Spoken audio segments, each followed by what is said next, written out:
que tem a profecia, mas essa profecia acaba se repetindo e ampliando no capítulo 7 e 8. Daniel um livro bastante interessante, inspirador e revelador. A cada novo capítulo, novas coisas vão se ampliando. Os capítulos 2, 8 e 9, 2, 8, o 9 também, né? Eles acabam sendo assim, cada vez que, cada profecia, ela vai tomando mais amplitude, ela vai revelando mais coisas. Então, assim, quem não esteve presente no capítulo 2 não se preocupe, porque no capítulo 7 é a repetição do 2 com um pouquinho de ampliação. No 8 é a mesma coisa, um pouco mais. Assim a gente vai tendo uma visão geral. É, eu acho que o Elias tem gravado todos os encontros e ele tem um canal no YouTube. Se alguém quiser acompanhar, depois ele pode colocar o canal aí no link, no paralelo, no chat, e aí facilitará para quem, se quiser escutar as lições anteriores, tem as lições anteriores no vídeo no YouTube do Elias. É isso? Combinado. Joilton? Opa! Bem, Elias, depois você coloca aí no chat. Sim, eu Vamos passo para o conversar? Joilton. Vamos começar. Nós tínhamos prometido que hoje nós íamos, como nós não cantamos lá na reunião passada, a gente ia cantar no começo e no fim, né? É verdade. Vamos lá, Eu então. separei um hino aqui que a gente gosta muito de cantar quando inicia os cultos aqui em casa. Deixa eu ver se ele funciona. Se funcionar, a gente já canta ele mesmo. Deixa eu colocar aqui para vocês. Só vamos lembrar de fechar os microfones para não dar problema. Senão vai dar atraso, né? Um canta mais na frente, né? E assim por diante, fica atrasado. Então, estou compartilhando aqui a tela. Deixa eu escolher a música. Está aqui. Aparece para vocês a tela? Aparece, aparece. Melhor lugar do mundo. E o som sai? Tem que compartilhar o som também, Joilton. Agora tá ok. Tá. Saiu o som? Saiu.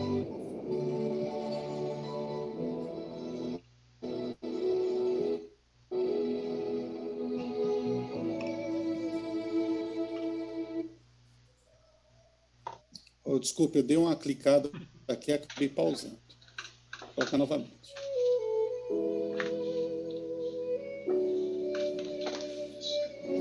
Tudo certo?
Para mim, o som parou. Não sei se para vocês.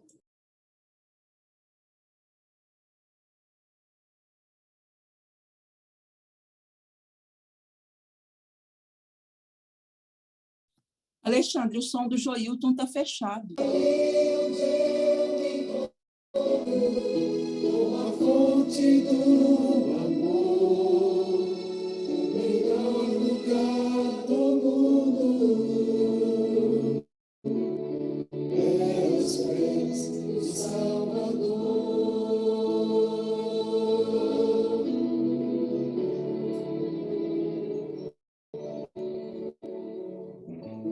construímos com casas que tenham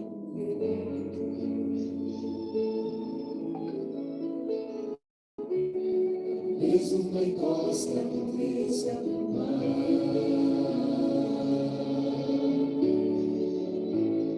Essas maravilhas fazem sentir. Se Cristo não está no primeiro lugar,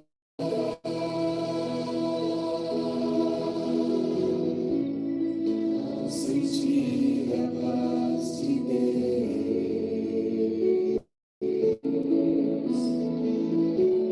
seu poder e amor profundo,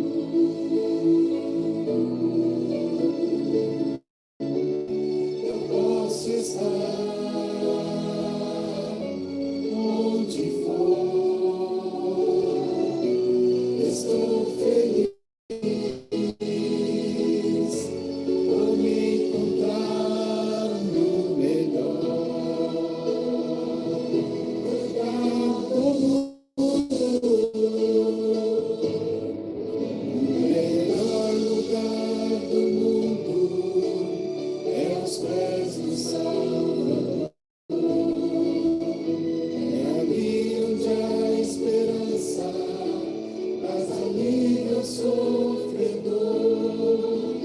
É ali onde eu me encontro com a fonte do amor. O melhor lugar do mundo é aos pés do Salvador. Eu me encontro com a fonte do amor, o melhor lugar do mundo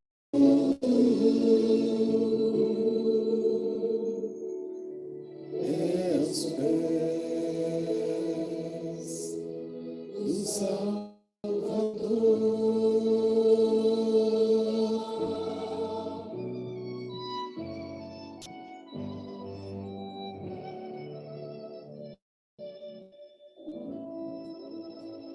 Amém? Amém. Ok. Vamos fazer uma oração para nós iniciar o nosso estudo de hoje. Ailton, você podia fazer oração para nós, pedindo uma bênção pelo nosso estudo e por todos aqui que estão? Alguém tem algum pedido especial para que o Ailton possa interceder por esse pedido de oração? Um agradecimento, um pedido muito especial que queira fazer agora nessa tarde? Uma vez, não tenho pressa. Vamos lá, eu quero pedir, então, peço a Deus que orem também pela minha saúde. Eu estou tendo alguns problemas aqui com o cardiologista, está começando a brigar comigo, querendo que eu faça um monte de exame, e a gente está precisando de oração. Então, peço a Deus que Deus possa conduzir e que a gente possa restabelecer. Quero também pedir oração pela Juliane, que ela está internada, ela está lá na clínica de Itanhaém, tem também passar por mais uma fase. Quem sabe agora seja uma fase, se Deus quiser, de livramento, de libertação. Então, a gente pede oração por ela. E a gente não pode também pedir de orar pelo nosso país. Nós estamos vivendo um momento de muita convulsão, de crise, de instabilidade. E uma coisa que cobra muito o nosso coração, os nossos irmãos afegãos. Estão lá longe, mas a gente sente que tem gente pedindo a misericórdia e a justiça de Deus. Nós possamos orar pela misericórdia e a justiça de Deus naquele lugar. Mais alguém? Chega aí. Fala bem alto aí. A minha mãe quer fazer um agradecimento. Um minutinho.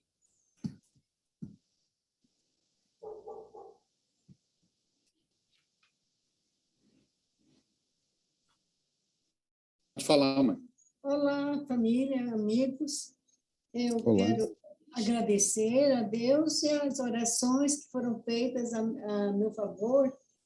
Eu sinto mais forte, E, graças a Deus, eu fiz bastante exames e tudo que suspeitava deu negativo. E graças a Deus, eu estou bem melhor. Só não estou melhor do coração, porque o coração, a gente vai ficando velho e o coração vai ficando fraco mesmo. Mas o resto está tudo bem. Agradeço a todos e a Deus, primeiramente. Peço também pela Juliane e por todos, afinal, que precisam das orações. Agradecendo o Samuel ter melhorado também. É Amém. isso aí. Amém.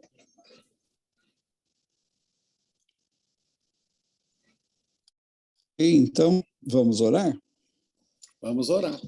Se você pode, feche os olhos. Maravilhoso Deus e eterno Pai, nós agradecemos a Ti pela oportunidade de mais um dia. O Teu santo dia, o dia do Senhor, o dia de sábado, conforme o Seu mandamento, nós nos reunimos aqui também para celebrar e agradecer pelas bênçãos que o Senhor tem derramado sobre a nossa vida. A tia Zadil se manifestou aí agradecendo pelos resultados dos seus exames, ela trocou ali o marca-passo, enfim, o aparelho que ela tem, e fez exames e os resultados foram 11, e ela ouve o seu nome por isso. E o Joilton se apresentou aí falando também, pedindo por seus exames, e enfim, o seu cardiologista ali, suplicando a ele para fazer alguns exames, que o Senhor esteja com ele, dando a ele saúde, e para que ele continue aí cuidando da sua família e continue trabalhando, servindo a Deus conforme é o seu intento. Amém. Ele também manifestou o seu desejo ali, mais uma vez, a sua irmã Juliane está internada. Nós colocamos a Juliane, ó Pai, nas tuas mãos, nos teus braços. O Senhor tem livrado ela de tantos e tantos perigos, e nós cremos que o Senhor tem um plano para ela. Ela se rebatizou há algum tempo atrás. Enfim, Pai, toma a Juliane nos teus braços, dê forças a ela, para que ela possa se libertar e ela possa realmente viver uma vida de restabelecimento e cura. Fica com ela, Pai. Nós colocamos e intercedemos em favor da Juliane. Pedimos pelo nosso país, Pai de amor. Pedimos pela nossa nação, para que de alguma maneira o Teu Santo Espírito possa atuar na população e que esse próximo dia de 7 de setembro seja um dia de paz, de consciência, mas acima de tudo de paz, que não venham conflitos. Nós pedimos e suplicamos pela liberdade religiosa que temos, para que ela possa ser preservada, se assim for teu querer, para que nós continuemos pregando o teu evangelho. Lembramos dos líderes da nação, lembramos dos políticos, que eles, principalmente aqueles que se dizem cristãos, que eles se permitam ser usados, assim como Daniel, na corte lá de Babilônia foi usado, seus companheiros, assim como José também, que os líderes possam se abrir para os conselhos e bons conselhos. Nós pedimos a esse respeito. Lembramos do Afeganistão, lembramos das pessoas que estão ali sendo oprimidas, que o Senhor, através da sua misericórdia e graça, olhe para aquele país também, Pai. Dentro de mais alguns instantes, nós vamos abrir a sua palavra e nós precisamos e clamamos, Pai, pelo teu santo e bom Espírito, que ele nos dê discernimento, sabedoria, e que o estudo desta tarde, finalzinho do teu santo dia, início de uma nova semana, possa nos aproximar mais de ti, para nós percebermos que o Senhor, aquilo que o Senhor profetiza, aquilo que o Senhor anuncia, acontece. O Senhor tem o comando da história nas tuas mãos. Isso venha fortalecer a nossa fé. Nós te pedimos pelos amigos que estão conosco, nos honrando com a sua presença, que o Senhor abençoe a vida de cada pessoa que aqui está participando desse grupo e aqueles que vão estar assistindo quando acessarem esse vídeo. Nós te pedimos, nós te agradecemos, no nome santo de Jesus. Amém. Amém. Amém. Bom, para quem chegou agora, acabou de chegar, uma boa tarde. Eu estou empenhado hoje de estudarmos mais um capítulo do livro de Daniel, que tanto conhecimento nós temos nas tardes de sábado aprendido. desde o capítulo 1 de Daniel, hoje o capítulo 5, quanta coisa boa nós entendemos pela experiência que aqueles hebreus tiveram contato com uma nação estrangeira, um país diferente, puderam testemunhar, passaram por provações, foram provados por Deus, testemunharam a todo aquele povo, aos caldeus, aos babilônicos, e hoje o tema que nós vamos discorrer é... Deixa eu compartilhar, vocês conseguem ver os meus slides? Estão conseguindo ver? Ok. Nós vamos falar sobre a última noite de Babilônia. A última noite, o que aconteceu naquela cidade, por que foi a última noite de Babilônia, e o que nós podemos aprender, o que a última noite de Babilônia pode nos trazer nesse nosso futuro. Existe alguma correlação de Babilônia com o nosso presente e o nosso futuro? Seria uma coisa que a gente gostaria também de estar nessa tarde. Antes de nós irmos para o assunto de Babilônia, eu tive a oportunidade de visitar uma cidade na Itália chamada Pompeia. Fica perto de Herculano. Joilton, a sua tela não está em tela cheia. Se você quiser colocar em tela cheia... Posso pôr? Pode. Ficou maior? Não está no modo apresentação. Ah, sim. Fica muito pequeno quando está assim? Fica melhor assim para você? Pode seguir. Pode ser? Pode. Mas vocês conseguem ver os slides? Consegue. Ah, tá. Porque eu achei um jeito de ficar com as câmeras e com o slide nesse formato. Quando eu coloco em tela cheia, cobre os dois monitores. Tudo bem.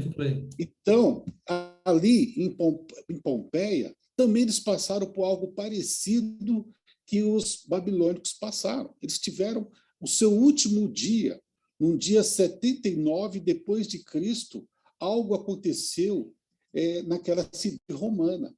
Vocês podem ver aqui um vulcão, né? O vulcão Vesúvio, que ele fica aproximadamente uns 10 quilômetros de Pompeia. E no dia 79, no ano 79, praticamente no mês de agosto, no dia 24 de agosto, esse vulcão ele explodiu e uma imensa quantidade de lava, de fogo, se espalhou por toda a cidade. E a população começou a fugir, outros começaram a empelar pelos cavalos, com as carroças, e alguns não conseguiram fugir. Os que não conseguiram fugir, eles foram petrificados, transformaram-se em múmias de pedra, como vocês podem ver aqui, algumas ruínas de Pompeia.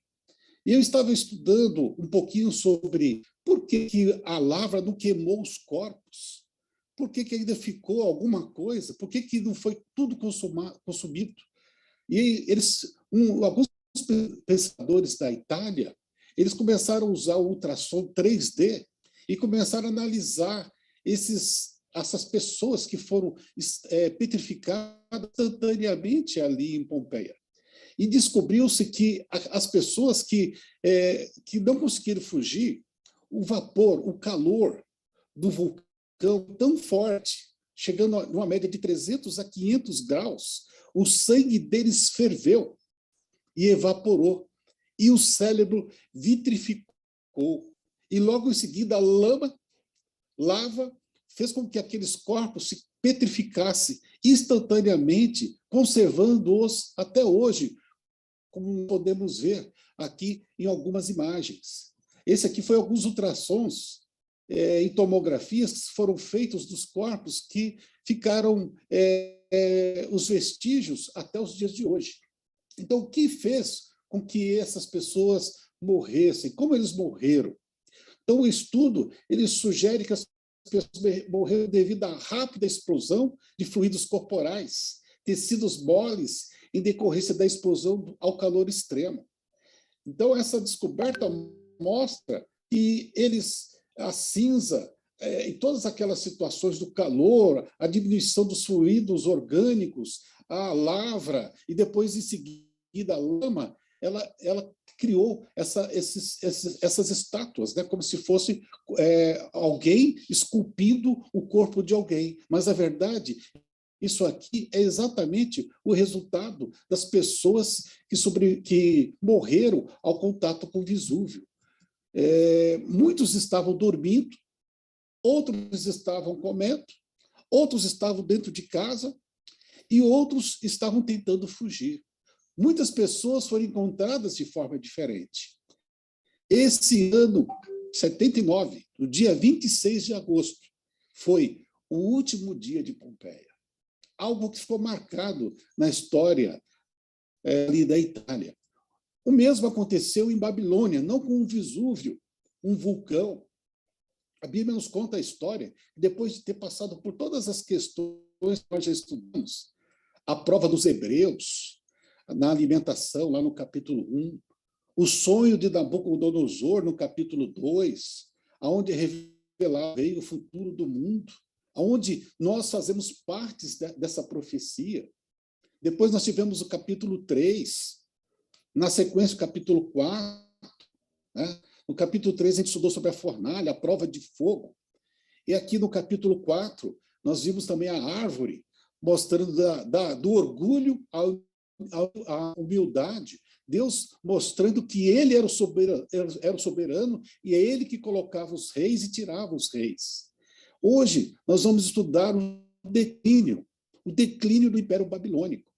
Nós estamos chegando aqui ao fim do período das 70 semanas dados aquele povo de Babilônia, aos 70 anos, melhor dizendo, dado ao povo babilônico. Quando a gente estuda a cronologia do capítulo 1, o capítulo 1 ele descreve um período de 605 a.C., o capítulo 2, 602, o 3, 594, e o capítulo 4, 568 a.C. Então, nós estamos narrando, ao abrir as folhas, as páginas da Bíblia, esses períodos proféticos. Também os judeus não tiveram apenas o cativeiro babilônico, eles sofreram um cativeiro no Egito, quando Jacó e toda a sua família foram para o Egito, e ali as tribos cresceram e se multiplicaram. Depois eles tiveram um cativeiro na Síria. E, por último, o cativeiro aqui em Babilônia. Os profetas, eles sempre advertiam o povo do que ia acontecer. Nada disso veio, diferentemente do Vesúvio, instantaneamente. Diz aqui Amós 3, versículo 7. Certamente o Senhor Deus não fará coisa alguma sem primeiro revelar os seus segredos aos seus servos, os profetas. E tudo que aconteceu com os hebreus foi profetizado, foi avisado. Por exemplo, vejam só Jeremias falando aqui sobre o cativeiro babilônico. Vamos ver aqui Jeremias 25, versículo 11. Elias, pode ler para nós? Microfone.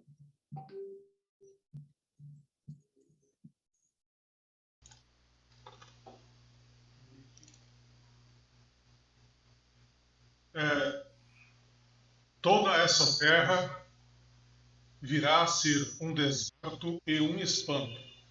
Estas nações servirão ao rei da Babilônia 70 anos.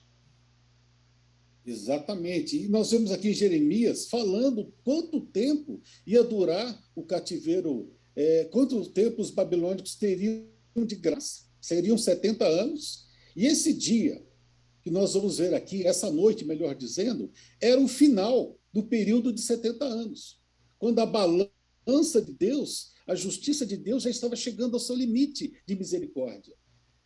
Então, Jeremias, há 150 anos atrás, ele já tinha dito acontecer com Babilônia.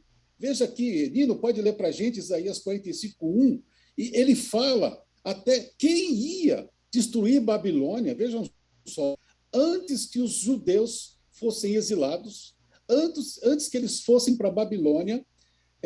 Isaías, capítulo 45, versículo 1, ele diz que como ia acontecer e quem ia ser o libertador, quem ia destruir a cidade de Babilônia. Por gentileza, Nina. Assim diz o Senhor, seu ungido, a Ciro, a quem tomo pela mão direita para bater as nações ante a sua face, para descingir os lombos dos reis e para abrir diante dele as portas que não se fecharão. Muito bem. E outra coisa, Deus não só informou o período, quanto tempo ia durar o cativeiro, ele informou como seria a estratégia, como ia acontecer a invasão de Babilônia. Ruth, lê para a gente aqui esse texto que nos fala o que seria a estratégia para a invasão de Babilônia. Que digo a profundeza das águas. Seca-te, e eu secarei os teus rios. Que digo de Ciro? Ele é meu pastor e cumprirá tudo o que me apraz. Que digo também de Jerusalém? Será edificada e do templo será fundado. Exatamente. Então, aqui ele mostra qual era a arma secreta aí, no caso, já não era mais secreta, estava revelado há mais de 150 anos, como Deus ia interferir para que Ciro entrasse na cidade e tomasse totalmente Babilônia. Vejam só as ruínas de Babilônia, que hoje nós encontramos localizadas ali ao sul de Bagdá. Deixa eu diminuir um pouquinho a imagem aqui, que o rodapé de vez em quando não aparece. Está aqui, ó. Então, localizado a 90 quilômetros ao sul de Bagdá, se entende como o local aonde ficavam ali as ruínas, e ficam as ruínas de Babilônia. E aqui em Jeremias 25:12 mostra que essas ruínas, a cidade, depois que fosse destruída, ela nunca mais também seria reconstruída. E os hebreus passam, então, por essas situações, a sua primeira, as invasões babilônicas, o momento que os babilônicos invadiram Jerusalém. A primeira invasão foi em 605 a.C., quando os babilônicos chegaram na cidade e levaram apenas alguns hebreus, não levaram toda a nação. Depois nós tivemos uma segunda invasão, que foi em 597 a.C., onde houve uma rebelião, e aí os babilônicos foram lá conter essa rebelião e acabaram levando mais hebreus. E a última invasão, a terceira, que foi em 586, quando eles acabaram, destruíram a cidade de Jerusalém e destruíram também o templo de Salomão. Nesse período aí sim, inicia-se, dá-se início à totalidade do cativeiro babilônico. Todos eles, aqueles que não foram mortos, aqueles que não foram destruídos, foram levados aí para a Babilônia e passaram um período de 70 anos no cativeiro, de 605 até 536, 535 antes de Cristo. Joilton, Pois não. Permita-me uma parte. Pois não. Fique à vontade. É interessante essa história. Você citou aí o profeta Amós, falando que Deus não faria nada sem revelar seus profetas, nada. E realmente a gente vê a história sendo revelada com bastante antecedência. O profeta Isaías, quando ele fala de Ciro, quando ele fala de Babilônia, do servo de Babilônia, Jeremias, quando fala também, é muito tempo antes, né? Jeremias, quando ele avisa do cativeiro babilônico, ele era contemporâneo ainda das primeiras invasões. E por que aconteceu dessa forma, né? Porque Jeremias avisava, falava assim, gente, não esquece, rendam-se a Babilônia. Babilônia vai vir, Nabucodonosor vai vir, vai tomar conta. Vá pacificamente. Faça, né, vai tranquilo, porque não tem jeito. Mas o povo se revoltava, achava, existia, aí que está o detalhe, existiam falsos profetas que traziam uma mensagem diferente. E o povo acreditava nesse falso profeta, e por isso que o povo sofria. E por isso que Babilônia invadiu e acabou destruindo tudo de Jerusalém, o templo, e acabou com tudo. Por quê? Porque era pela teimosia deles. Então, esse é um ponto muito importante para nós que estamos preocupados com as profecias do tempo do fim, entender a profecia para que a gente não sofra problemas no futuro. Porque a profecia vem para que a gente possa conhecer o futuro. E isso foi revelado a Jeremias, foi revelado para Isaías e foi revelado para todo mundo. Muito bem colocado por vocês. Você falou assim, era um segredo que não era mais um segredo. Até a forma como Babilônia seria invadida foi revelada ao profeta, né? Então, realmente é muito importante esse detalhe aí da gente, nós que estamos estudando profecias e queremos saber o futuro, como que Deus vai agir, é realmente muito importante, porque para que a gente não sofra e não seja enganado pelos profetas. Isso não só aconteceu com os hebreus, com os próprios antediluvianos. Noé pregou 100 anos. O dilúvio vai vir.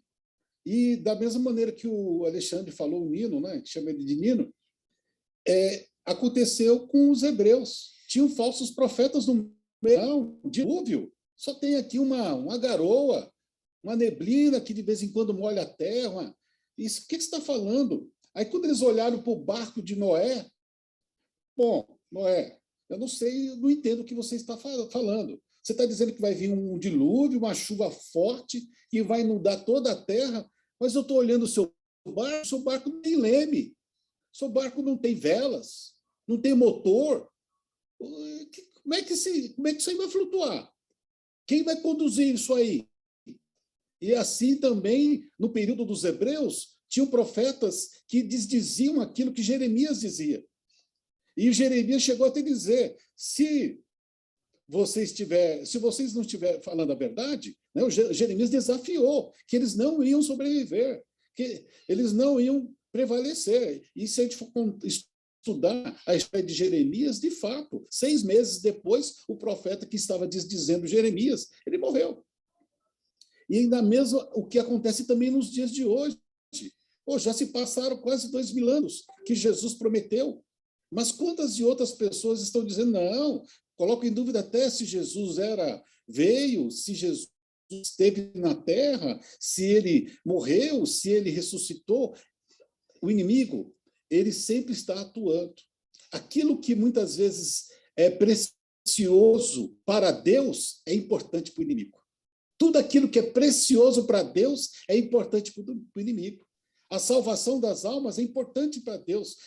Então, é importante para o inimigo, para ele fazer o quê? Desdizer, criar situações para enganar as pessoas, como ele tem feito desde o início. Indo aqui para a situação do capítulo 5, nós vamos agora abrir a Bíblia. O primeiro versículo do capítulo 5, eu vou pedir ao meu tio Silmar que leia aqui para a gente, Daniel 5, capítulo 5, versículo 1. Como é que começa esse livro? Como é que nós podemos abrir? Lembrando que existe uma bênção. Existem 2 bênçãos contidas nesse estudo, ditas em Apocalipse 1, versículo 3. Bem-aventurado aquele que lê. Bem-aventurado aquele que ouve. Bem-aventurado aquele que guarda as palavras dessa profecia. Participa da bênção, meu tio. Leia aí, capítulo 5, versículo 1 de Daniel. Ele está sem óculos, pediu que eu lesse para ele, Joilton.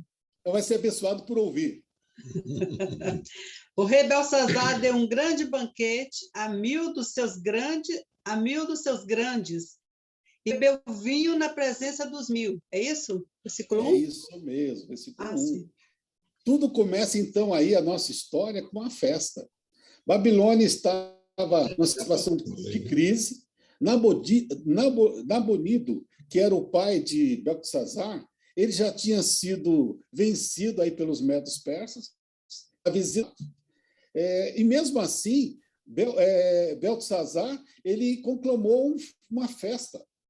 E a Bíblia fala de 1000 convidados, de 1000 pessoas tomando vinho. Veio o tamanho dessa festa. Eu estava olhando um pouco antes de entrar na nossa sala, uma outra festa de um líder, e ele convidou 600 pessoas, né? Convidou reis, rainhas, né? Ele era ali representante do regime africano, né? E passado 10 anos, aquela festa ficou muito marcada ali na região, mas o império não sobrou nada do império africano quando ele esteve naquele período. Beltesazar, no momento mais crítico da sua história, ele chama todo mundo e começa a fazer um banquete. E a Bíblia fala aqui que ele começa a beber vinho na presença de 1000 pessoas. mais diz aqui no texto? Lê para nós aí, Ailton, Daniel, capítulo 5, de 3 a 4.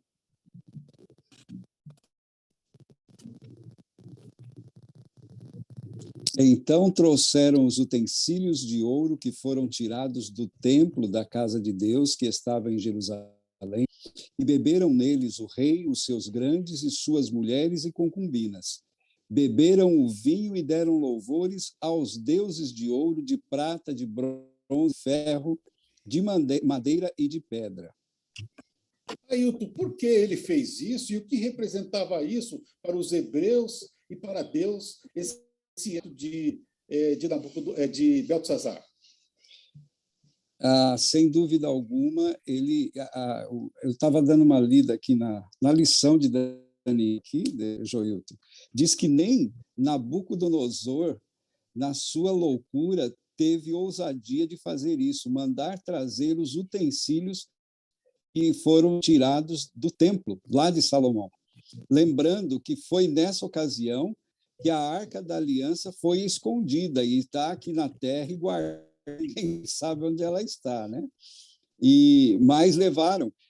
Eu tenho aqui, Joilton, no livro do Dr. Maxwell, diz que foram levados 5.469 objetos do templo, e dentre esses estavam lá esses copos, nessas taças. E no momento em que ele estava embriagado, ele quer, vamos assim dizer, desonrar, porque aquilo era sagrado, santificado, com um propósito santo, de ser usado nas cerimônias ali e nos ritos de perdão, do dia da expiação, da festa de Pares, enfim.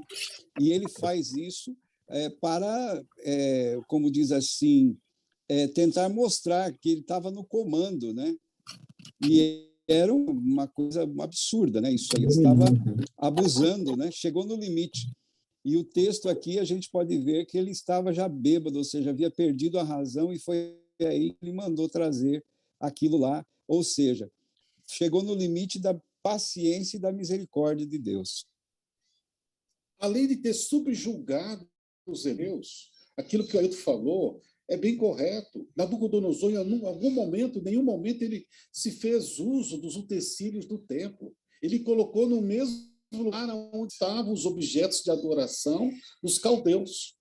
Quando ele começou a beber nas taças do santuário, a utilizar os utensílios do santuário, ele estava agora no limite da misericórdia, no limite do julgamento de Deus, porque ele estava caçoando de Deus tomar nos utensílios sagrados o vinho, a brindar com mulheres, com as pessoas convidadas, as suas concubinas, né? E ali eles bebiam vinho e davam louvores aos deuses, ao panteão babilônico. Isso foi uma situação crítica. Chegou ao limite em que ele, além de desonrar todas as pessoas que criam naqueles objetos sagrados, naqueles utensílios sagrados, ele começou a zombar diretamente do Deus Altíssimo. Ô Joilton, Pois não. e aí é interessante que o verso 4 diz: beber o vinho, louvar os deuses de ouro, seguindo a ordem lá da estátua, né? De ouro, Sim, de prata, de bronze, de ferro, né? Cada um na sua importância, na sua significação, afrontando o Deus verdadeiro, né? Ô, Joilton. Pois não, pode falar. O importante de notar é que esse rei era tão insano, orgulhoso, entendeu? E soberbo, que ele desprezou o fato que os dois reinos estavam fora, rodeado todo o Império Babilônico, esperando a oportunidade para entrar. Enquanto eles estavam cercados, ele estava fazendo uma festa, entendeu? Bebendo e abominando. Isso é uma abominação a Deus. Verdade. Eles estavam confiando nas suas muralhas, que as muralhas eram gigantescas. do suprimento de alimentos que eles tinham reservados. Diz os historiadores, Heródoto, que eles tinham ali suprimento para 20 anos. Então, eles achavam, se a gente ficar comendo, bebendo, e eles acreditavam que as muralhas eram intransponíveis, que eles podiam ficar à vontade. Agora eu convido aqui meu tio Isaac, leia para nós aqui Daniel 5, de 5 a 6. Depois que aconteceu esses fatos, quando eles chegaram ao limite, agora eles não estavam só menosprezando o povo, menosprezando a Deus, eles começaram a adorar todo o panteão babilônico.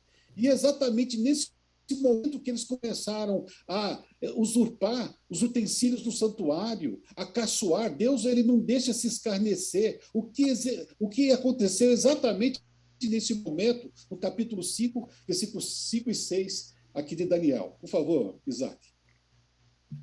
Vamos ver se o áudio está saindo aí, ver se está ligado no microfone. Está ótimo. Chegou aí? Chegou. No mesmo instante, apareceram os dedos de mão de homem e escreviam defronte do candeeiro, na caidura da parede do palácio real. E o rei via os dedos que estavam, então se mudou o semblante do rei e os seus pensamentos o turbaram. As juntas dos seus lombos se relaxaram e os seus joelhos batiam um no outro. Estranho, né? A Bíblia começa a relatar até a situação física de Beltesazar. Ele começou a relaxar os seus lombos e os seus joelhos começou a bater um no outro. Ele ficou apavorado, né? O que ele viu? Ele viu uma figura parecida como essa, uma mão gigante, entrando agora no salão de festa, onde estavam lá mais de 1.000 pessoas, 1.000 pessoas ele estava brindando vinho, fora todas as pessoas que estavam servindo, todos os seus grandes do reino. Chega uma mão no meio do salão, talvez o salão na época não tinha eletricidade, estava ali só com velas, luminárias de azeite, lamparinas de azeite. Os palácios não eram tão iluminados como são hoje. E um clarão, uma luz forte, uma mão, só uma mão, sem o braço, começando a escrever na parede. E o rei ficou, então, apavorado.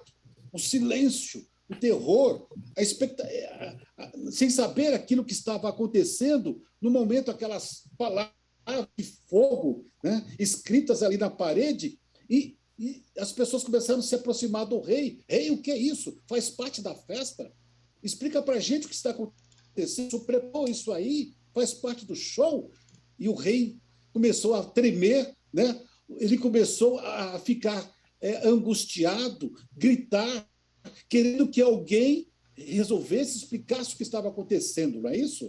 Agora, o que ele fez, o rei?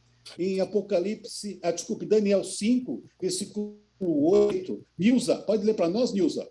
Liga seu microfone para a gente, tia Nilza. O que aconteceu no momento que aquela mão começou a escrever na parede? O que o rei fez?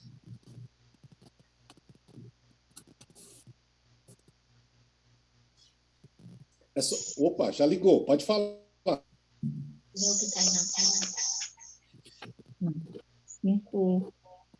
5, versículo 8. Pode ler na Bíblia ou direto no slide.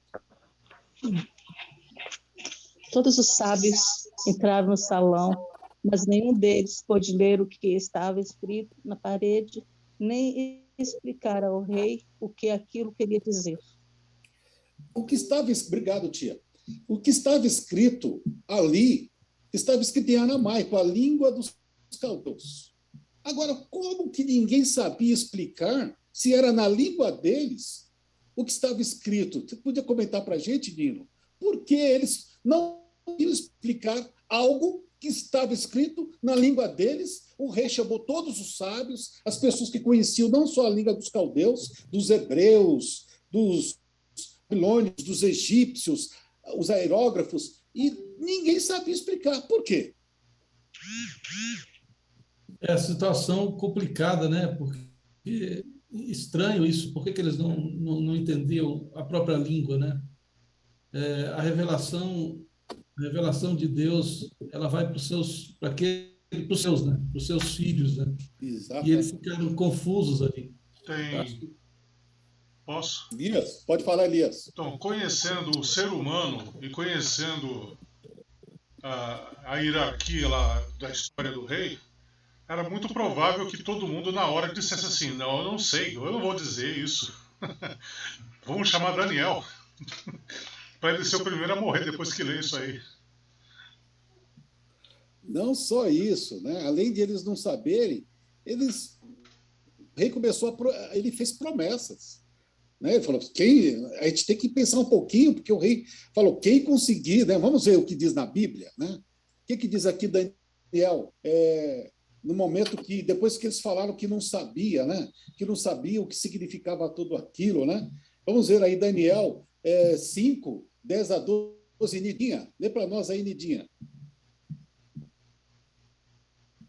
A rainha, por causa das palavras do rei e dos seus senhores, em a casa do banquete, respondeu dizendo, ó rei, vive para sempre. Não se perturbem os teus pensamentos, nem se mude o teu semblante. Há no teu reino um homem, no qual há o espírito dos deuses santos, e nos dias de teu pai se achou nele luz, e inteligência e sabedoria, como a sabedoria dos deuses, e teu pai, o rei Nabucodonosor, sim, teu pai, o rei o constituiu mestre dos magos, dos astrólogos, dos caldeus e dos adivinhadores, porquanto se achou neste Daniel um espírito excelente e conhecimento e entendimento, interpretando sonhos e explicando enigmas, e resolvendo dúvidas ao rei, pôs o nome de Beltesazar. Chame-se, pois, agora Daniel, e ele trará a interpretação. O desespero pairava sobre aquele salão. Uma coisa deixa muito claro aqui nesse texto: Daniel não foi convidado. Daniel não estava na festa. Ainda mais numa situação como essa, uma situação de orgia, de bebedeira, e no momento em que eles se utilizam até dos próprios itens, os itens sagrados, os castiçais, as todas as coisas que pertenciam ao santuário, que foram levadas para a Babilônia, começaram a ser, de certa forma, blasfemadas. No momento em que Beltesazar começou a beber e adorar com os utensílios sagrados aquilo que era de Deus, ele cometeu o pecado de blasfêmia. E ele cometeu um pecado de blasfêmia ciente, porque Deus, através do seu avô, Nabucodonosor, ele tinha mostrado várias evidências de Deus, que ele era o Deus Todo-Poderoso, através ali do sonho de Nabucodonosor, da fornalha ardente, dos 7 anos que Nabucodonosor comendo pasto, grama, e ele mesmo declarou que não há um Deus como Deus, o Deus Jeová, o Deus Elohim, Adonai, El Shaddai, o Deus Todo-Poderoso, o Deus de Sadraque e Mesaque, o Deus de Daniel era o único Deus, ao ponto de escrever um capítulo do livro de Daniel. Ele não tinha motivos para não ter conhecimento de nada disso. E mesmo diante da tragédia ali, de uma possível tragédia lá fora, ele entra na bebedeira. E agora ele profana os itens sagrados de Deus, cometendo um pecado de blasfêmia. Vamos ler um pouco mais aqui, Daniel 5, 13 e 14. Pode fazer um comentário antes, por favor. Sobre isso que você está falando aí, inclusive a avó dele, né, a rainha vó, né,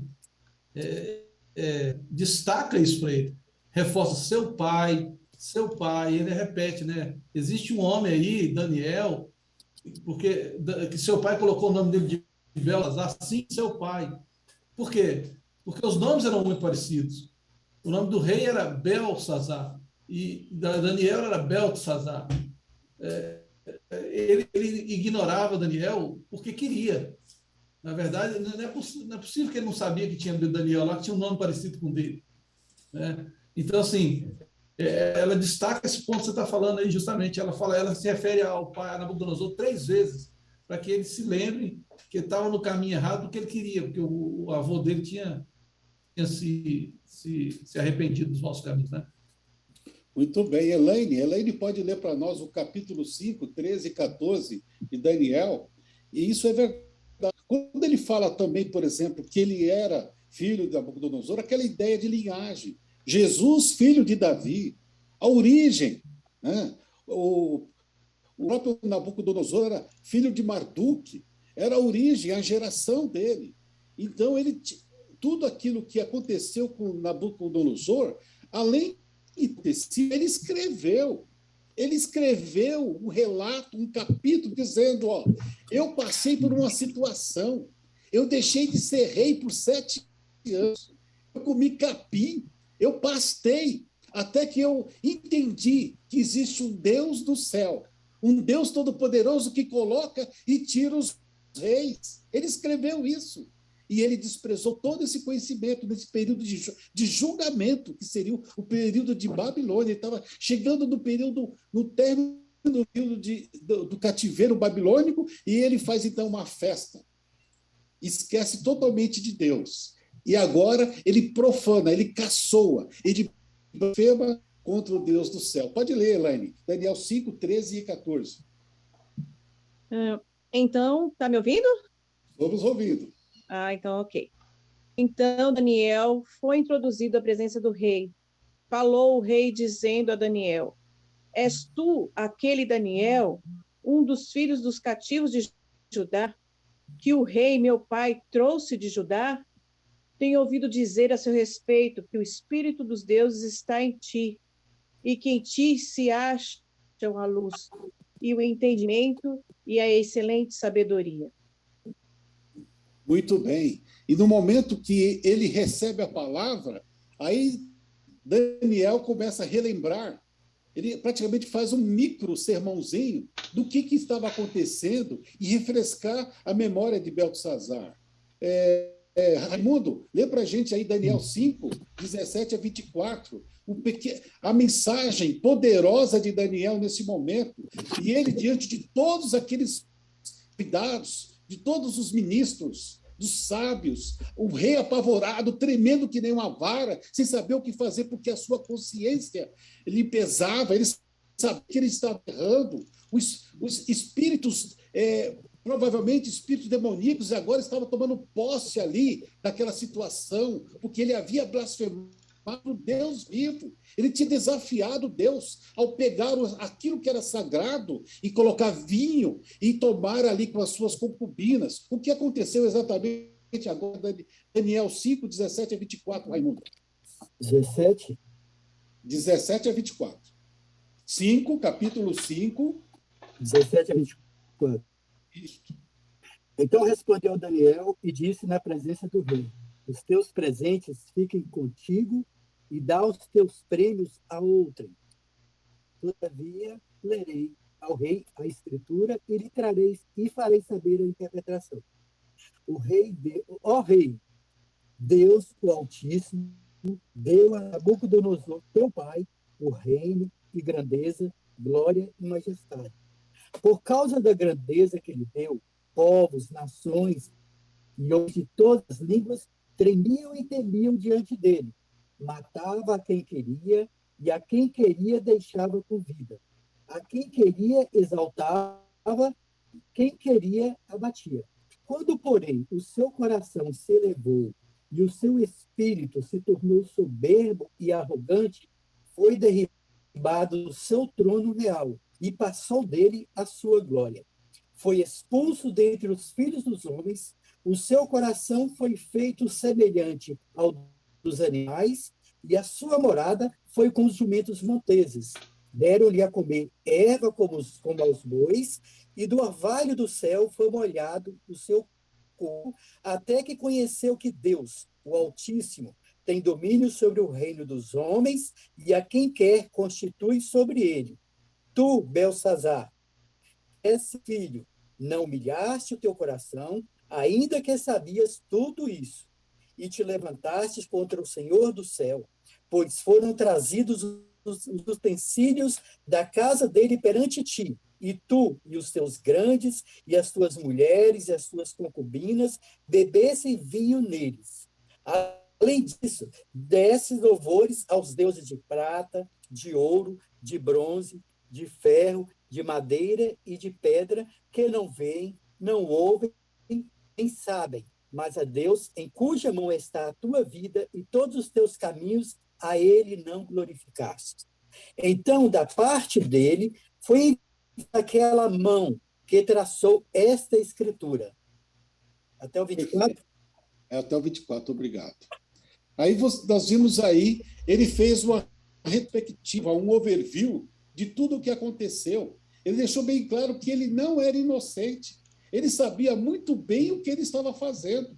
E Deus não podia deixar aquela situação no momento que ele estava desafiando aquilo que ele considerou sagrado. Todos aqueles utensílios foram feitos pela ordem expressa de Deus. Deus mandou fazer.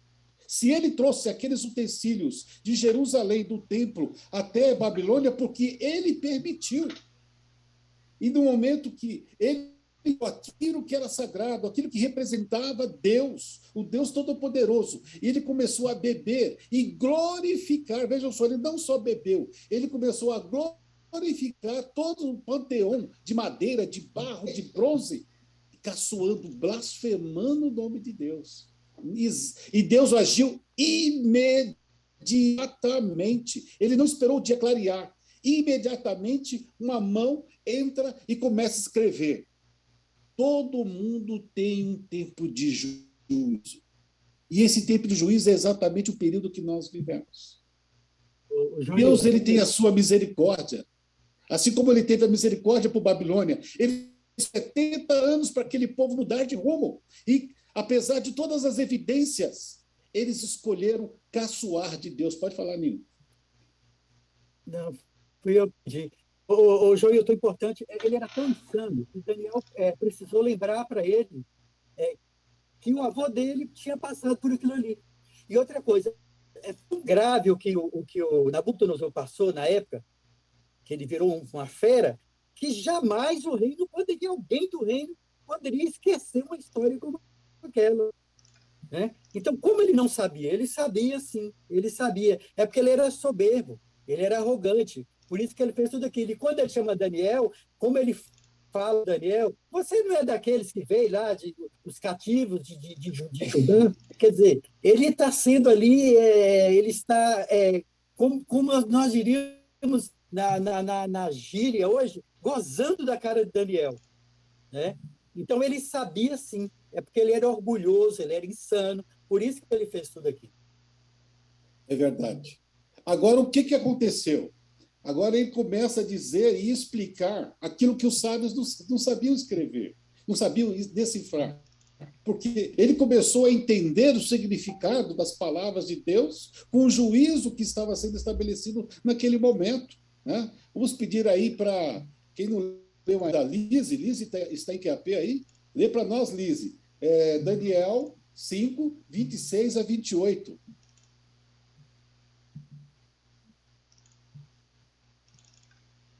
Só um minutinho. Nós estamos pedindo para todo mundo ler para participar da bênção. Bem-aventurado aquele que lê, aquele que ouve e aquele que guarda as palavras desta profecia. Sinta-se abençoado. Amém. Amém.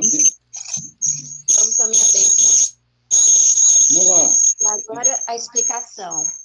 Mene quer dizer que Deus contou o número dos dias do reinado do Senhor e resolveu terminá-lo. Tekel quer dizer que o Senhor foi pesado na balança e pesou muito pouco. Pérez quer dizer que o seu reino será dividido e entregue aos medos e aos persas. Muito obrigado. Aí chegou a palavra, o que significava cada uma daquelas palavras escritas na parede, diante de todos. Deus agora estava trazendo juízo imediato àquele reino, assim como ele dá esse juízo a cada um de nós. Muitas vezes a gente já ouviu falar do fechamento da porta da graça, do término da graça de Deus, o juízo. Esses são juízos pontuais, mas cada um de nós tem um juízo pessoal. Deus, ele dá para a gente o nosso tempo de vida. Alguns já descansaram no Senhor.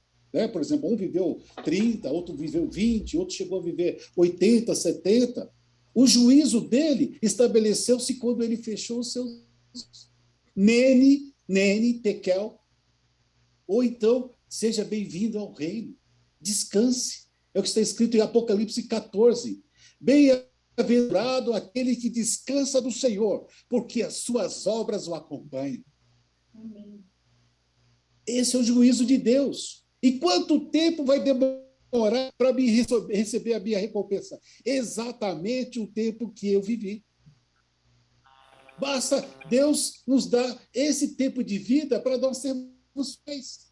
E ali ele vai dando a mão, ele ajuda ali, ele ajuda aqui, e de vez em quando ele joga uma tempestade, muitas vezes, na vida da gente, como ele jogou ali para Jonas, os pastores, quando a gente sai do rumo, quando a gente não quer ir, por exemplo, para Nínive e quer ir para Tarsis. Aí Deus, não, ali você não vai não, porque ali é ruim para você.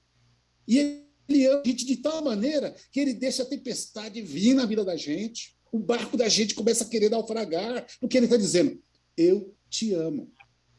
Eu amo você. Eu quero que você escolha a vida. Está à sua disposição a vida e a morte. Mas escolhe, pois, a vida para que vivas. Mas isso tem um limite. O limite é quando aquele período da balança, que é representado pelos egípcios, pelo deus Anubis, como é representado por muitos povos daquela região da Mesopotâmia, quando a balança, quando o limite da graça de Deus, que até a graça de Deus tem limite, chega ao fim. E aí Deus não pode fazer nada por nós. É o que aconteceu com toda aquela situação. Alguém quer comentar? Eu quero comentar também. Por favor, fique à vontade. No livro do Jacques Buchan, essas palavras, ele faz um estudo sobre dos caldeus, e ele cita a seguinte coisa: essas palavras elas eram usadas no comércio, Mene, Tekel, Parsim. E essas palavras eram usadas para os caldeus de uma forma que eles não conseguiam entender assim como um todo. Aí a junção dessas palavras que Daniel pensou, eles entenderam, né, que era uma situação de perda, né, que já cita lá no livro dele, mas eles não entenderam que o reino tinha acabado, né? É só essa não sei se você já leu, já que ele tem uns comentários bem legais sobre Daniel. É só isso mesmo. Ótimo, é muito boa a sua contribuição. Belsazar, ele não tinha entendido que era o reino dele. Pode falar, Guino. Vendo aí, sou eu. Raimundo, por favor, Raimundo. Então, quando a gente vai para o estudo, a gente vê o seguinte, que eram pesos e medidas. Um enigma, eram pesos e medidas. Só que esse enigma, eles não iam nunca descobrir isso. Isso aí só Daniel poderia, porque Daniel tinha o quê? O poder do Altíssimo. Mas aquele na língua deles eram pesos e medidas. Então, eles nunca iriam descobrir que tipo de peso, porque o que significavam os pesos e medidas para o que estava escrito ali. Entendi. Ele fez um encaixe, né? Ele começou a colocar, medir. O que podia ser medido? O reino. O que podia ter ser pesado? O reino. E separado. Quem que estava... ele mesmo foi o mesmo profeta que disse que o reino passaria para um reino de prata, não é isso? Lembra? Um reino que seguiria ele. E o reino estava ali, né? Perto das muralhas, cercando a cidade. O seu reino foi dado aos medos e persas. Vamos ler aqui, Daniel 5, 30 e 31. Quem pode ler aqui para nós? Lorena Gomes, lê para a gente. Pode ler daí, vocês. No 30, né? É o 6, tá? Aqui, ó. Pode ler daqui, ó. Nessa mesma noite, Baltazar, rei dos caldeus, foi morto. Dário o recebeu a realeza mais ou menos com a idade de 62 anos. E se apoderou-se do reino. E aí terminou-se aí nesse momento, no dia 24 de agosto, o Império Babilônico. Completava-se o período de 70 anos do cativeiro babilônico. Começava no momento, o período do peito, do período de prata, né? O período, a cabeça de ouro tinha se passado. O reino babilônico se passou. Com pouquíssima resistência, Ciro, ele fez o que para entrar? Ele represou o rio Eufrates, ele diminuiu a incidência, o volume do rio Eufrates, e ele entrou por debaixo das comportas do rio. Ele não precisou nem arrombar os portais, fazer catacumbas, pontes, jogar fogo na cidade. Ele simplesmente represou aquilo que aconteceu na palavra lá atrás de Isaías, dizendo que ele ia represar a água. Ciro, ele cumpriu exatamente aquilo que o profeta tinha dito. Ele tirou a força do rio. Não precisou destruir nenhuma muralha. Por debaixo dos canais de Babilônia, o exército medo-persa começou a entrar, e no momento que estava acontecendo essa audiência com Daniel, eles entram.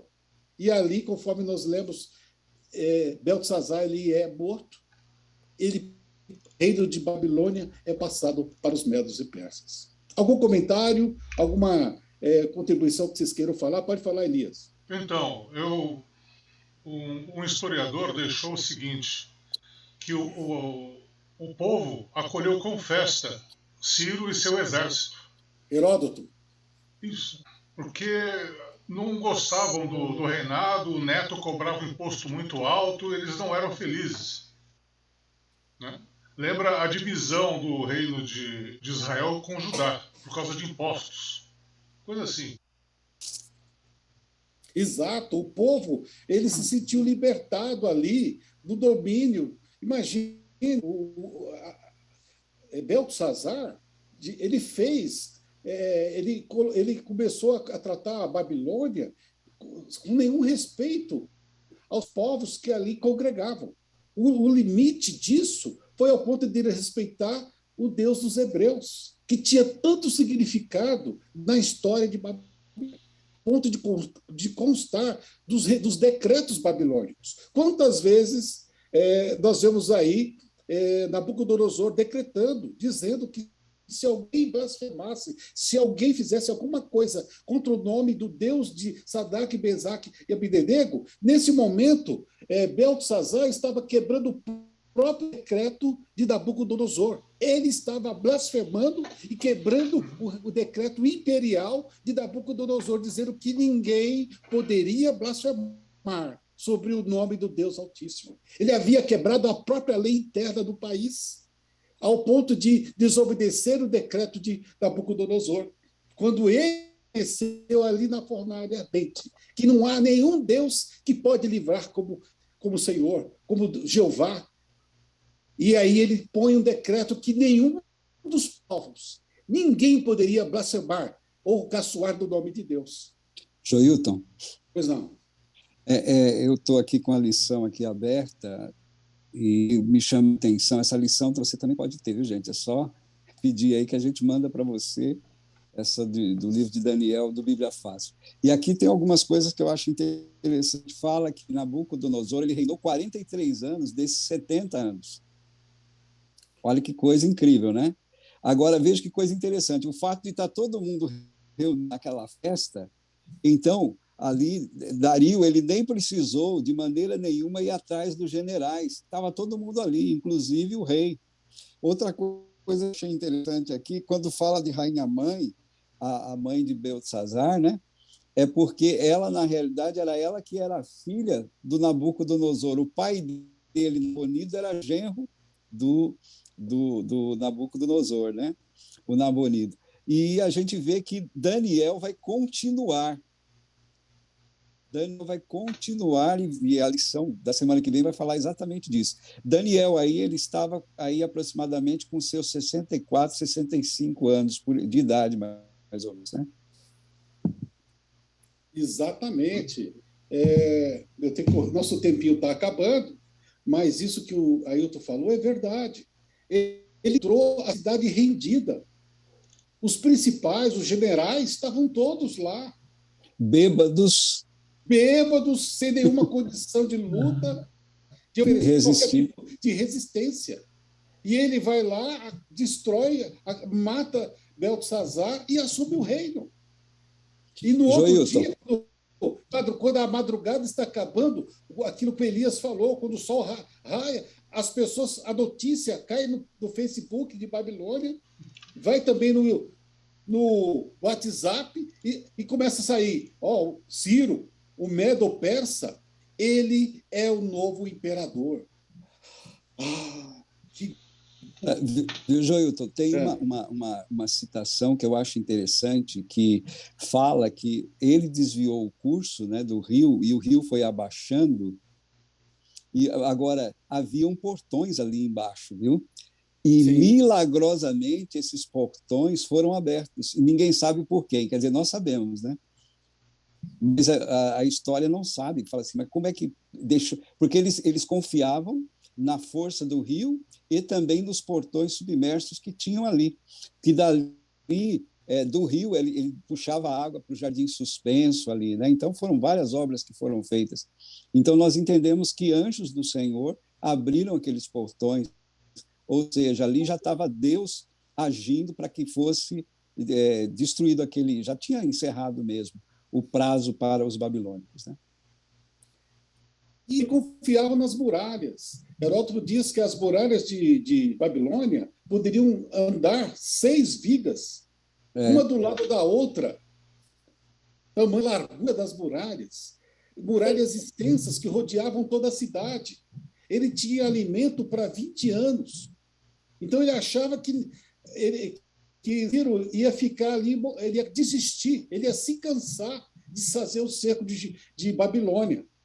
Mas ele não sabia que ele já estava praticamente entrando na cidade pela providência de Deus. Porque Deus, inclusive, já tinha dito o método, que ele ia tirar a força das águas e entrar ali. Então, o método, a estratégia, já tinha sido revelada para o próprio Isaías. Mas ele não se atentou nos escritos. E como disse logo no texto lá de Amós, Deus não faz nenhuma coisa sem contar primeiro aos seus servos, os profetas. Da mesma maneira que nós vamos ver agora, Deus está falando de uma outra Babilônia. E essa Babilônia, nós temos contato de alguma forma com ela, nós enxergamos elas no nosso dia a dia. E essa mesma Babilônia, uma Babilônia mística, vai cair. Da mesma maneira que Jeremias, que Isaías, que Amós, disse que Babilônia ia cair, e como ia cair, Deus está dizendo para a gente. E naquela época os hebreus não acreditavam, e foram para o cativeiro porque não acreditavam. Os antediluvianos também não acreditaram na palavra de Noé, e veio o dilúvio e tomou a todos.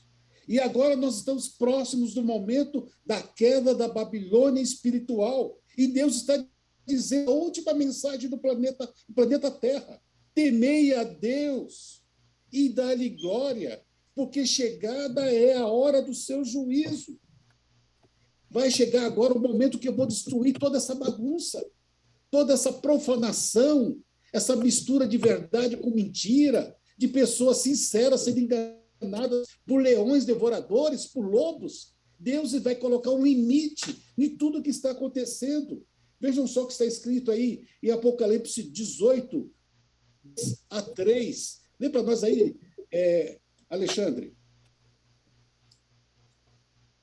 Então exclamou com potente voz, dizendo: caiu a grande Babilônia, e se tornou morada de demônios, covil de toda espécie de espírito imundo, e esconderijo de todo gênero de ave imunda e detestável.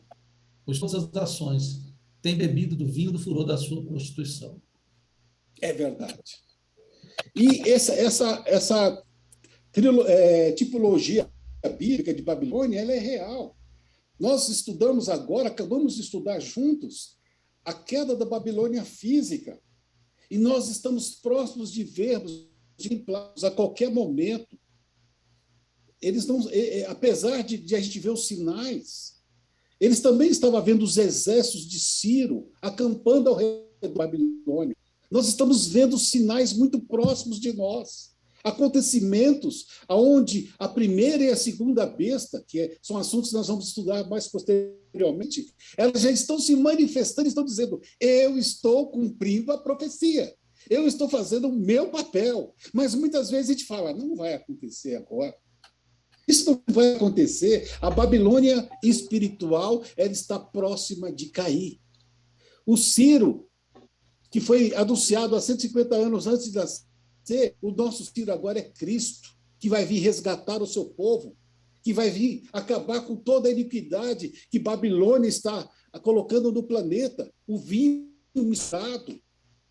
O rio Eufrates é a base de sustentação, a estratégia que Deus vai fazer de tal forma para tomar novamente essa Babilônia, destruir a Babilônia mística. E os reis do Oriente são os Cristo e os seus anjos vindo nas nuvens dos céus, porque a Bíblia diz que haverá silêncio no céu. Não vai ficar ninguém. Não tem um anjo que não vai querer vir na Terra para participar desse resgate.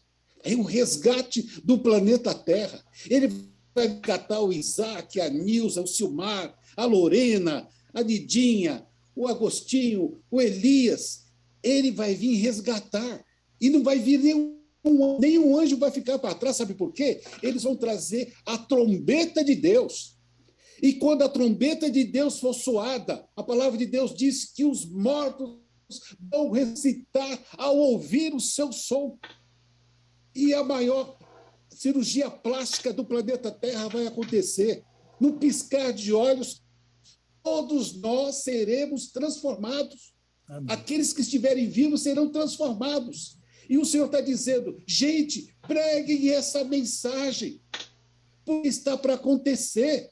Os sinais já estão acontecendo. Nós já conseguimos ver os resultados de Babilônia. Olha o que Babilônia fez. Quantas religiões, quanta confusão, quantas religiões principais. Nós vemos aí, espiritismo, 13 milhões de pessoas, judaísmo, judaísmo, budismo, e assim vai. Uma vez eu fui visitar a China, e quando eu cheguei lá na China, eu achava que todo mundo lá era budista, hinduísta, taoísta, alguma coisa assim. E eu perguntei para a minha guia, como é que funciona? Quando a gente começou a visitar os templos chineses, ela disse o seguinte, nós somos 1 bilhão e 300 milhões de chineses. Aí eu perguntei, dessa população chinesa, quantos são budistas, quantos são cristãos? Aí ela falou assim, muita pouca gente. 20% desse povo é budista. O resto eu nem sei te dizer. Mas 80% nós não cremos em nada. Antes nós acreditávamos no partido, agora nós não acreditamos em nada. Eu fiquei assim impressionado com aquela situação.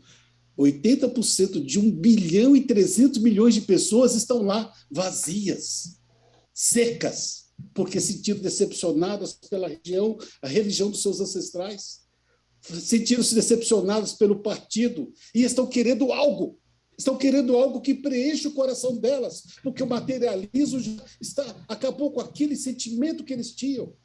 E aí, nós não vemos só isso na China, a gente vê isso em vários lugares do mundo. Vejam aqui no nosso país, quantas situações como vocês já viram como essa.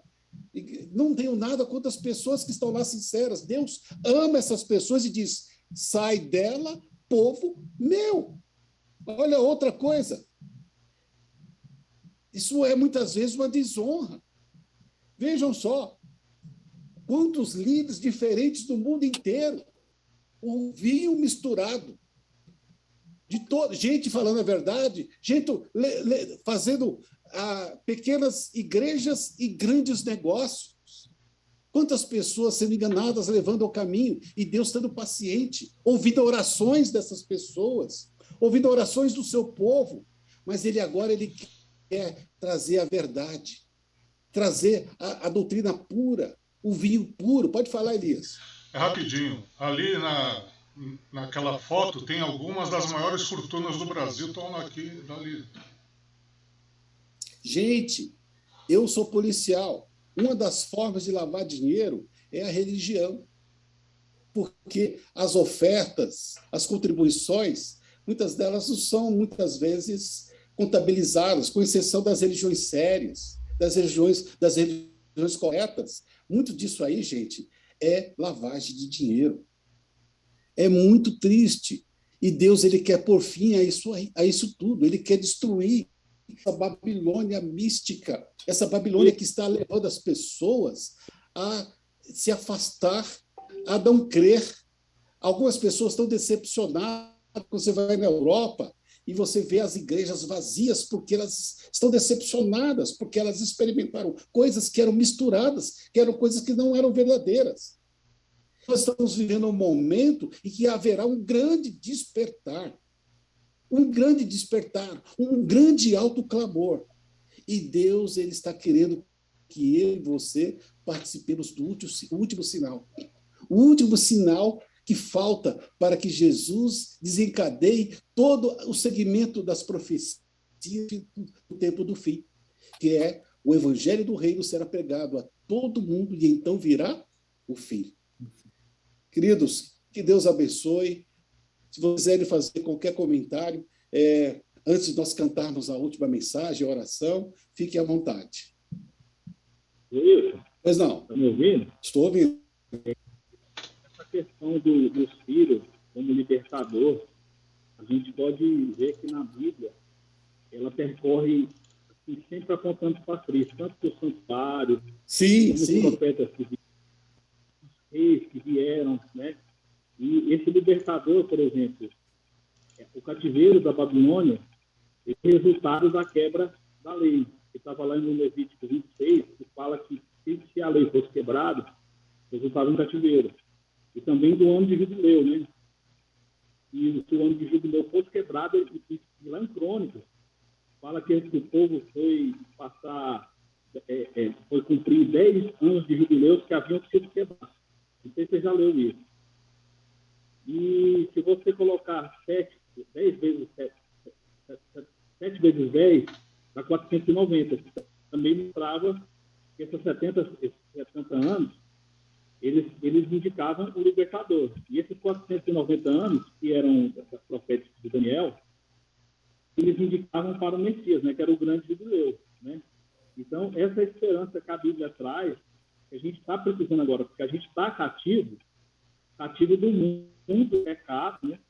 Cativo da Babilônia, que a gente sabe que igual lá em Apocalipse 16, fala que as águas do rio Eufrates secaram, né? E usa essa figura da Babilônia. E nós estamos esperançosos de um Ciro, né? Assim, do Messias para vir, para livrar a gente desse mundo de pecado de escravidão. É o que eu mais quero. É só comentando aqui uma coisa legal, como a Bíblia ela vai mostrando essas coisas. Obrigado. Obrigado. Essa é a grande correlação da Babilônia física com a Babilônia espiritual, que a gente vai estudar depois do detalhamento disso nas cadeias proféticas que a gente vai ver nos próximos capítulos de Daniel. Mas muito obrigado. Bacana a sua comparação. Pode falar, Ailton.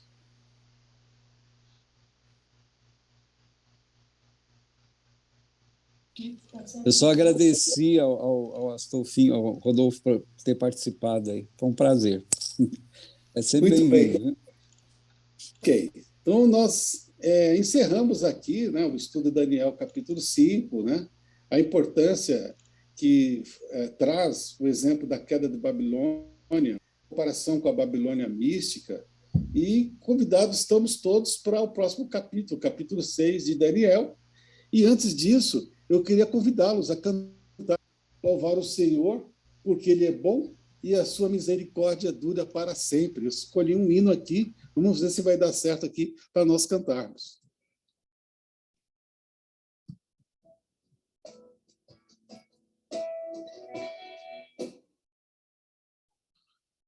Aparece para vocês aí a música?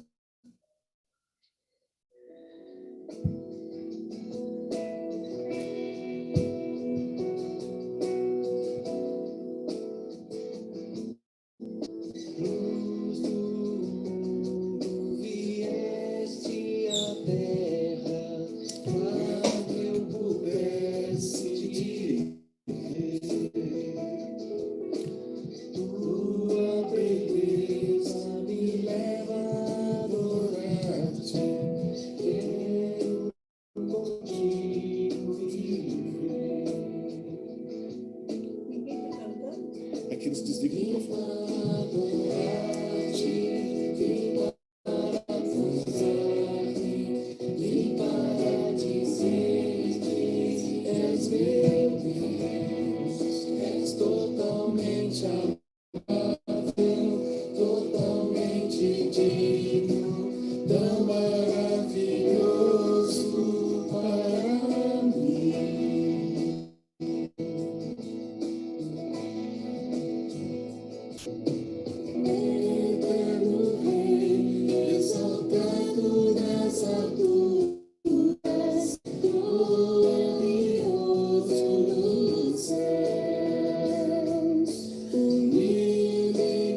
prostrar-me para dizer que és meu Deus, és totalmente amável, totalmente digno, é maravilhoso para mim.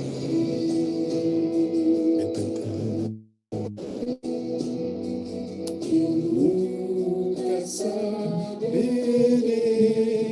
o preço Os meus pecados na cruz, e para adorar-te, vim para prostrar-me, vim para dizer, meu Deus, és totalmente amável, totalmente digno, é maravilhoso para mim. para adorar-te, Vim para prostrar, vim para dizer que és meu Deus, totalmente amável, totalmente digno, é maravilhoso para mim.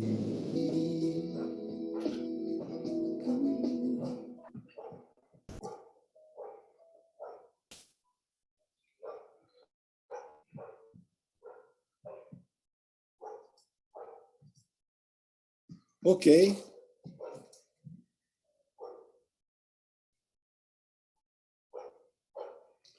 Nesse momento. Oi? Obrigado pela sua explanação aí.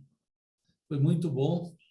Um detalhe importante, tá no chat, Joilton. Coloquei no chat aí o link do Elias, que tem lá todas as outras playlists de todos os estudos. Quem quiser estudar os temas anteriores, né? O capítulo 1, 2, 3, 4, 5, está na playlist que está no chat aí. Quem quiser, fique à vontade. Termina aí para nós, Joilton. Nós vimos que todas as profecias, todas as etapas de Daniel, elas se cumpriram. Tanto o que se falou sobre o sonho da Nabucodonosor, vimos os testemunhos dos hebreus lá na fornalha de fogo, vimos também Deus humilhando ali o maior imperador da terra. Tudo tem se cumprido.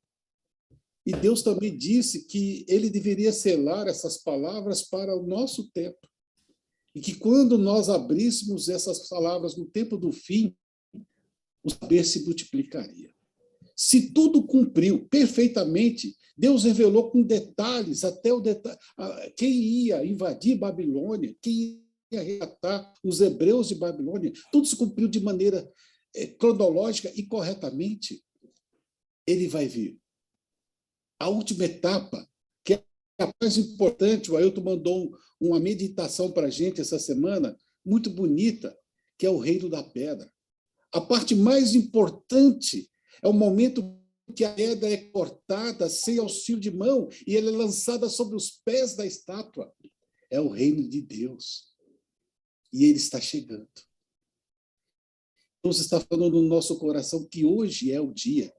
A gente não sabe se amanhã, se nós vamos ultrapassar essa noite, assim como os babilônicos, aqueles 1000 que foram a última noite do reinado de Babilônia. Ali em Pompeia, lá em 79, o último dia deles, eles não sabiam que eles iam ser eficazes naquele momento. Assim como também no Titanic, no momento que as águas começaram a afundar aquele navio gigante. Nós não sabemos qual é o nosso último dia aqui na Terra. Se chegasse um anjo e dissesse, Ailton, eu sou um anjo do Senhor. Elias, eu sou um anjo do Senhor. Nino, eu sou um anjo do Senhor. Eu vim te dizer que hoje é o seu último dia na Terra. O que você faria? O que você faria a partir de agora, se Deus chegasse para você, Nidinha, Raimundo, Ruth, Elaine, Isaac, eu estou aqui, em nome de Deus, estou dizendo para você, esse é o seu último dia. Cuida da tua casa. porque hoje é a tua última noite na terra. Nós não sabemos. Eu não sei o que você faria, nem sei o que eu faria, mas nós não sabemos. E é por isso que o Espírito Santo diz: hoje é o dia, se você ouvir a voz de Deus, não endureça o vosso coração. Não seja como Beltesazar, que endureceu o coração, endureceu a toda aquela história que existia em Babilônia e caçoou de Deus, dizendo: não, o Senhor não é real, eu vou beber na sua taça, eu vou experimentar a tua ira. Que nós nunca quereremos experimentar a ira de Deus, mas sim, Deus não quer dar esse gosto para nenhum de nós. Tudo que Deus quer é que nós experimentemos o seu amor, a sua misericórdia, o seu perdão e a sua justiça. Que Deus abençoe todos. Que essa lição de Babilônia possa nos colocar no momento histórico da profecia e a nossa função como cada um de servo de Deus, de mostrar a verdade, de mostrar o vinho sem mistura e mostrar que o reino de Deus está à porta. Que Deus abençoe a todos. Vamos orar? Eu vou pedir para o meu tio Silmar, faça a oração final para nós. Alguém tem algum pedido, alguma coisa que o Silmar ore por vocês? Pode só colocar alguma coisa especial, algum pedido especial, quem não estava no início, ou se lembrou de algum pedido para que o Silmar ore, posso colocar agora, nesse momento. O Silmar, tem uma família Domina, que trabalhou comigo no hospital. A família pegou Covid, o pai dela é um senhor idoso, teve câncer, ela também já teve câncer, e eles estão pedindo que a gente faça oração por eles. Tá? Mais alguém quer fazer algum pedido ou podemos orar? Eu continuo pedindo oração. Amém. É muito difícil, muito difícil. Muito difícil. Então, podemos orar. No chat apareceu aí, orar pelo Bernardo, pela saúde dele. Muito bem. Então, vamos orar? Desculpa, tio. Pode falar. Eu vou pedir oração pelo meu filho, que está distante. Graças a Deus, ele está frequentando a igreja lá. E a igreja é pequena, mas está nos caminhos de Deus, que ele continue nos caminhos do Senhor. E agradeço também pela vida de todos. Uma boa semana para todos. Amém. Amém.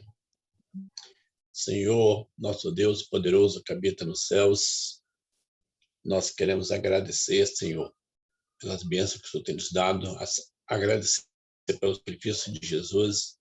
Senhor, também somos gratos pelo sábado que passamos. Também agradecemos, Senhor, por esse estudo que estamos fazendo para aprender mais sobre o do Senhor e ficarmos, Senhor, mais atentos para os dias que estamos vivendo, que Jesus está perto a voltar. É verdade. Abençoa, Senhor, cada um dos participantes.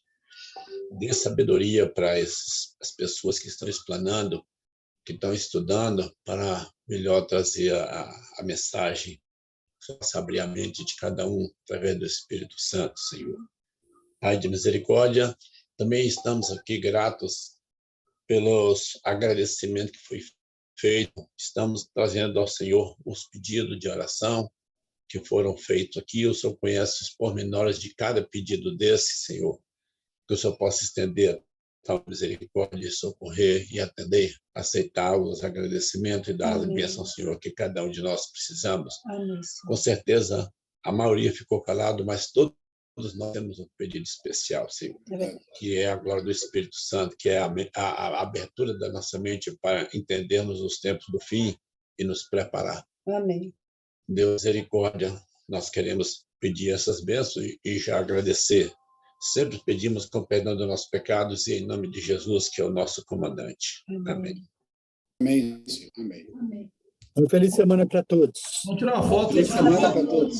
Vamos tirar uma foto aí. Opa, vamos tirar foto. Todo mundo aí no 3, hein? A mulherada já arrumou o cabelo, tudo certo. 3, 1, 2.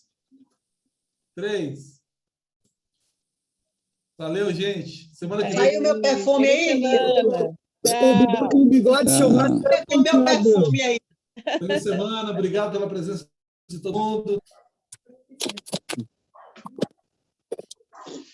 Boa semana. Feliz semana.